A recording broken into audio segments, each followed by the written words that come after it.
Much love, everyone.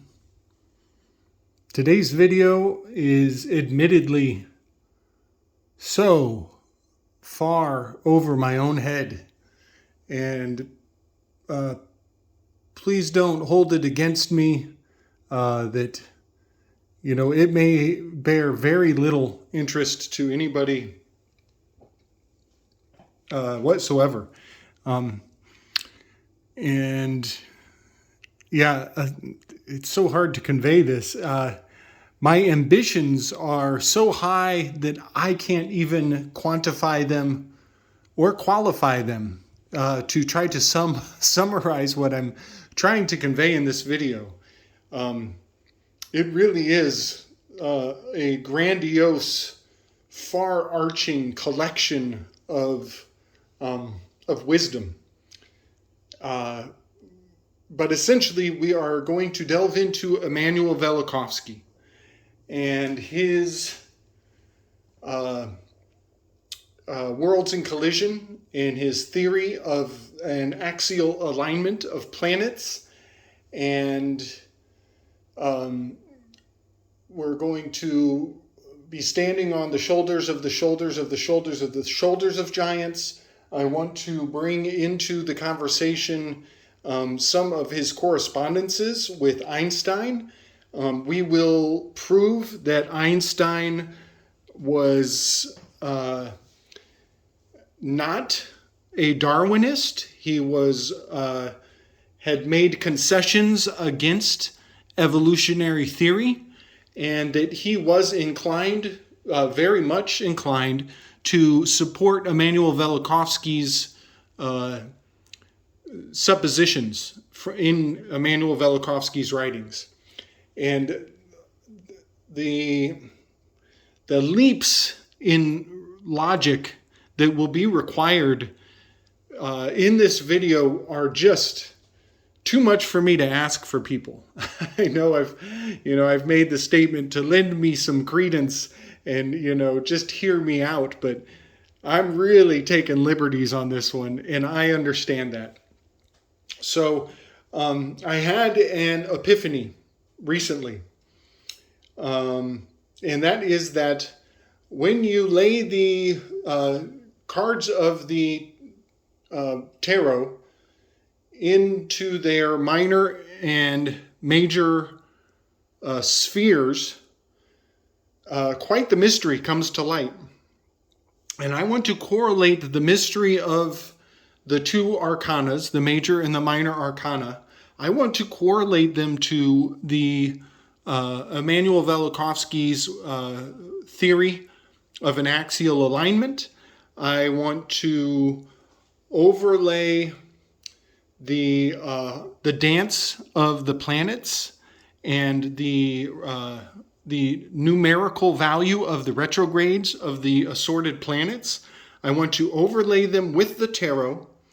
I want to go into some of the Ptolemy's figures and observations of the harmony of the spheres. And we're going to read some of the correspondences between Einstein and Velikovsky. And I'm going to prove that, everybody's scientific superhero, Albert Einstein, was not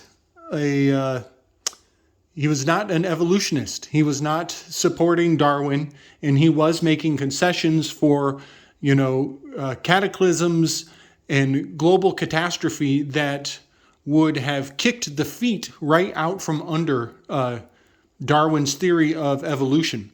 The fact that there were global catastrophes means that the hundreds and thousands and billions of years required for amoebas to turn into monkeys, to turn into humans, was not a continuous growth pattern, that there were catastrophes that would have ruined the timeline required to fulfill Darwinian theory.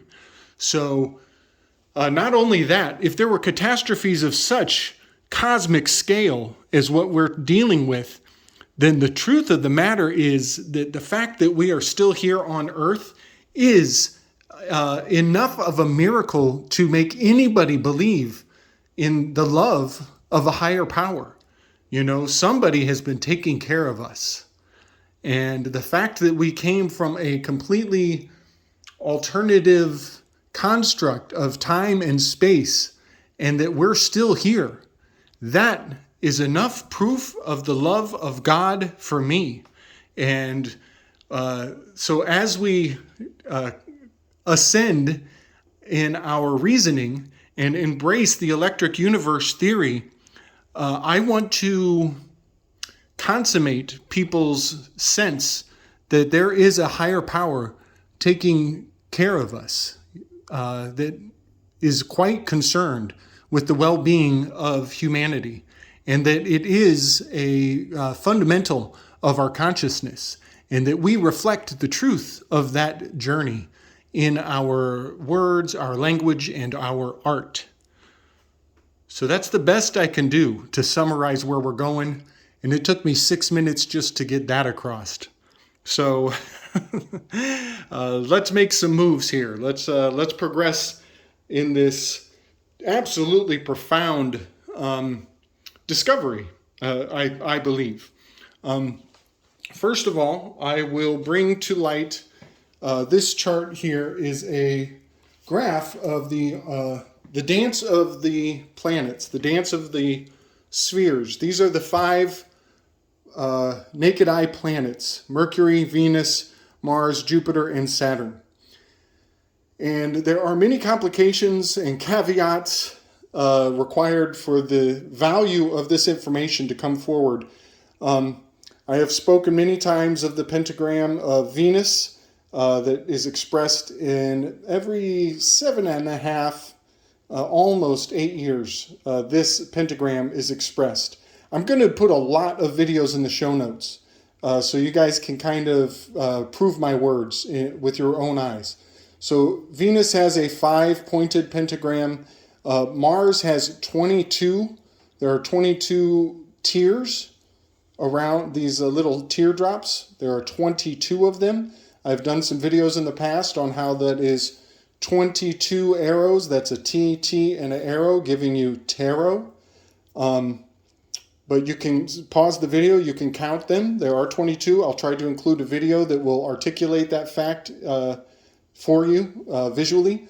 And here is Jupiter with its 11 arches. And there's a beautiful harmony there that, you know, we have these repeating patterns. Mercury, 88 days. Mars, 22 arches. Jupiter, 11 arches. And Saturn is very complicated. Saturn, in the videos I'm going to include, it will show you that it has 29 arches.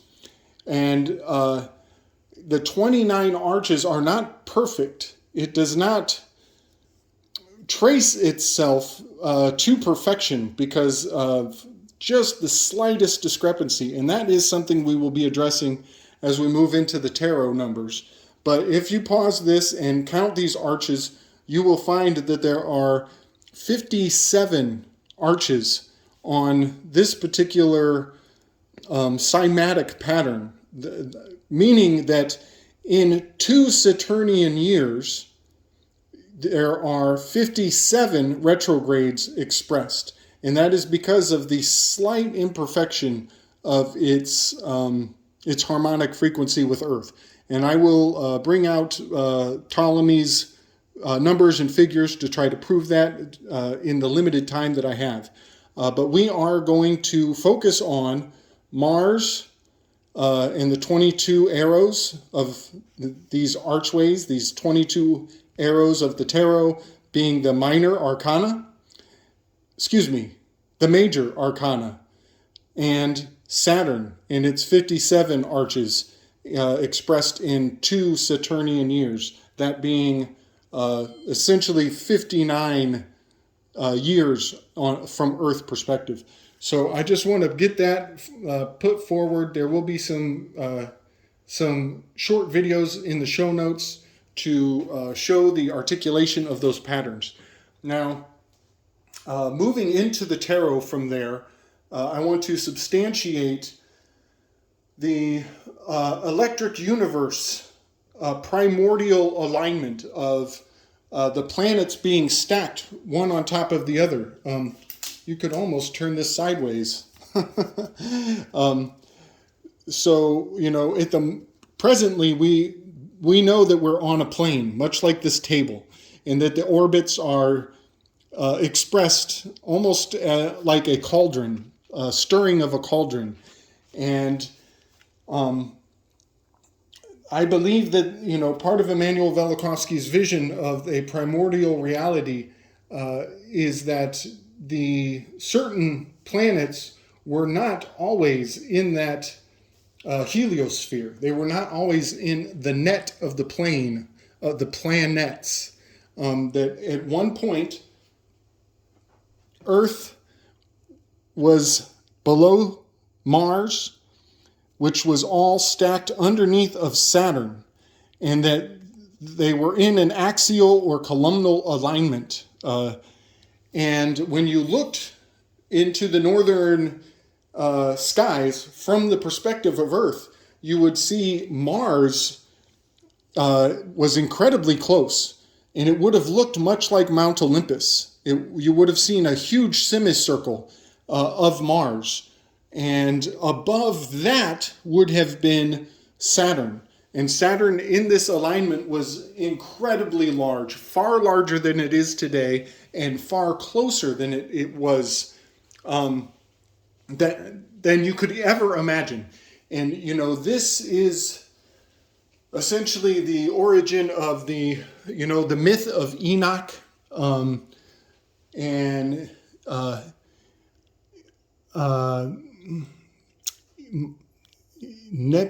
Enapishtu, I believe, was another name for the lineage of Enoch. His grandfather sitting in the north.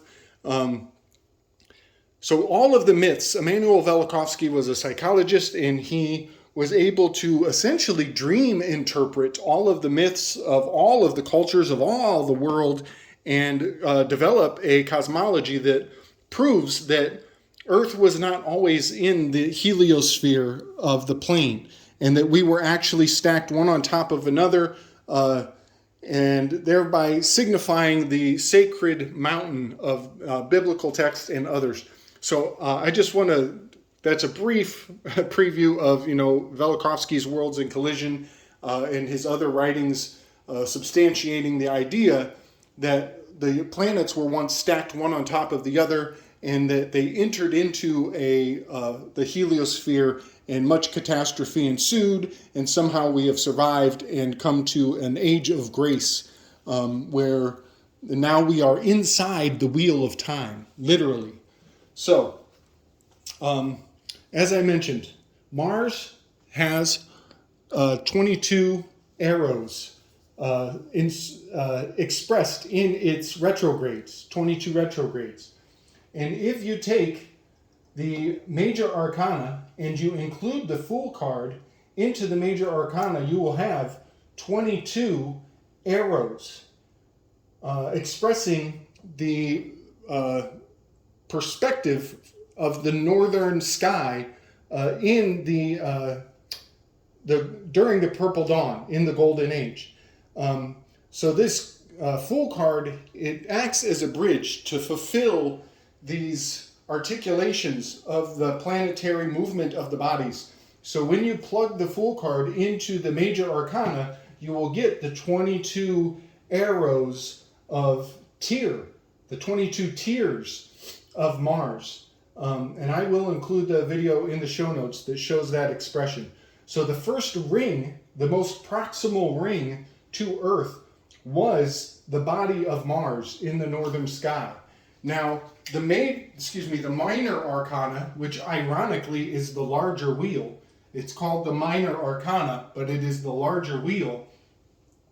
That irony is not an accident, because my assertion here is that the 56 cards of the minor arcana become an expression of Saturn when you put the Fool card in.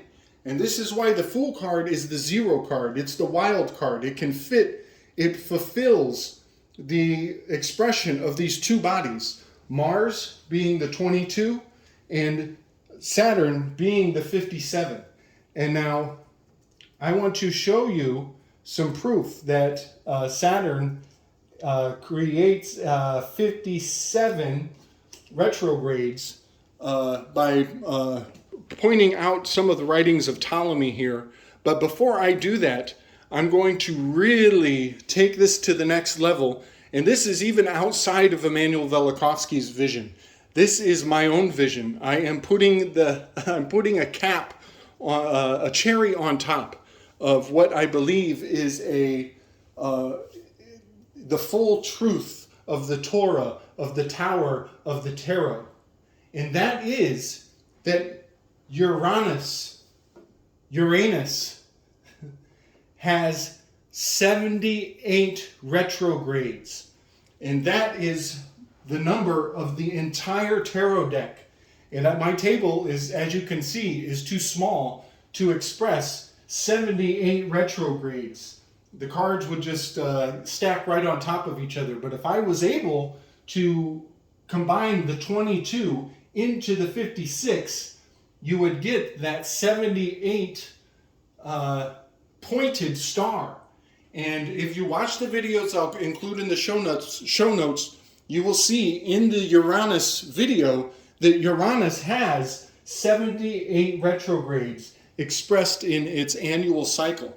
And so what I am pointing out is that the tarot is the truth. And the numbers and the significance of those numbers are pointing at a story that is so immense and so vast and so all-encompassing that it's almost impossible to convey. And that's why I will need you to meet me halfway. I will need you to watch some of the videos I include in the show notes. If you are completely unfamiliar with electric universe theory, welcome to the party, I guess. But here, I guess first I should point out Ptolemy's observations of the 59 solar years, showing the 57 cycles of Saturnian anomaly. And so here is from the writing of Ptolemy. You can see here in 59 solar years that Saturn expresses 57 essentially elliptic retrogrades. And that is the number of the minor arcana when you include the Fool card. And I would point out the Fool card represents Uranus. And Uranus is known for having his invisible helmet, for being unseen, for invisibility, essentially. The most enigmatic and mysterious. And I would also point out the Fool card is the beginning of the tarot. The Uranus card is the beginning. And I do believe in the axial alignment that Emmanuel Velikovsky put forward.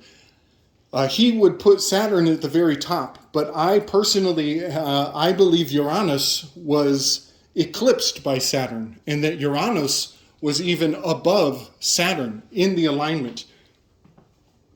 And that there was a purple sheath encasing the entire brown dwarf of that heavenly body, and that the sheath itself, the purple garment, the purple cloak of the golden age, that sheath became the storms that are currently encased around Jupiter.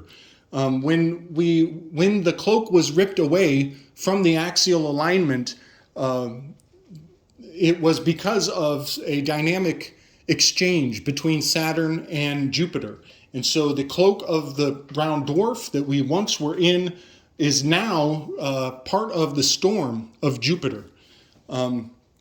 So I want to read some of the communication between Emmanuel Velikovsky and Albert Einstein. And I believe Emmanuel Velikovsky, he was being completely shunned and not well received in the scientific community.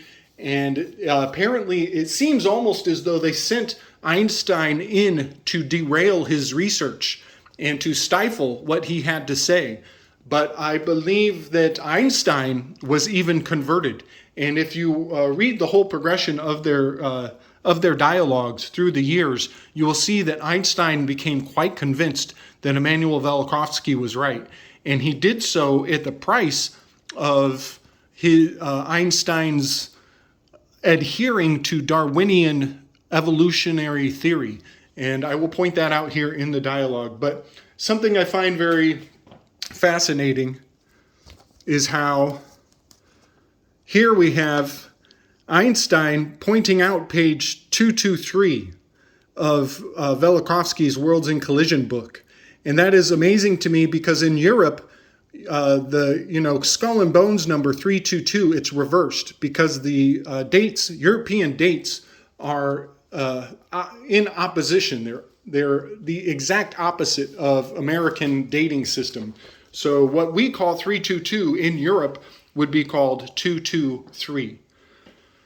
So this is Einstein telling Emmanuel Velikovsky that a certain opponent to Emmanuel Velikovsky's theories was kind of a douchebag, and that they should forgive him by spreading the mantle of Jewish neighborly love over him. So this is the very end of a much longer correspondence. I'm just reading the last paragraph here.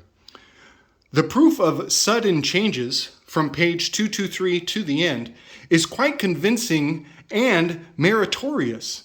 If you had done nothing else but to gather and present a clear way this mass of evidence, you would have already considerable merit. Unfortunately, this valuable accomplishment is impaired by the addition of a physical astronomical theory to which every expert will react with a smile or with anger, according to his temperament. He notices that you know these things only from hearsay and do not understand them in the real sense, also things that are elementary to him. He can easily come to the opinion that you yourself don't believe it, and that you want only to mislead the public. I myself had originally thought that it could be so. This can explain Sharpley's behavior, but in no case excuse it. This is the intolerance and arrogance together with brutality which one often finds in successful people, but especially in successful Americans. The offense against truthfulness to which you rightly called my attention is generally human and in my eyes less important. One must, however, give him credit that in political arena he conducted himself courageously and independently and just about carried his hide to the marketplace. Therefore, it is more or less justified if we spread the mantle of Jewish neighborly love over him, difficult as that may be. To the point, I can say in short, catastrophes, yes. Venus, no. Now I ask you, what do you mean when you request of me to do my duty in this case? It is not clear to me. Be quite frank and open towards me. This can only be good in every respect. With cordial greetings to both of you, A. Einstein. Now, I'm not going to read the whole thing. I've already dragged you guys through quite a bit of far-reaching speculative logic here, but I want to just read a quick snippet of Velikovsky's response to Einstein. This is the next letter on June 16th, 1954. He is essentially categorizing some of Einstein's concessions, that Einstein agrees with Velikovsky on this.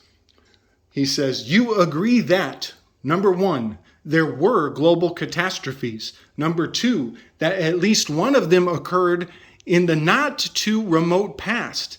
These conclusions will make you too a heretic in the eyes of geologists and evolutionists. And right there, ladies and gentlemen, is the proof that everybody's favorite wizard with the crazy hair and his Kali Ma tongue sticking out, was not an evolutionist, and that he was personally kicking Darwin in the teeth, which gives me much pleasure.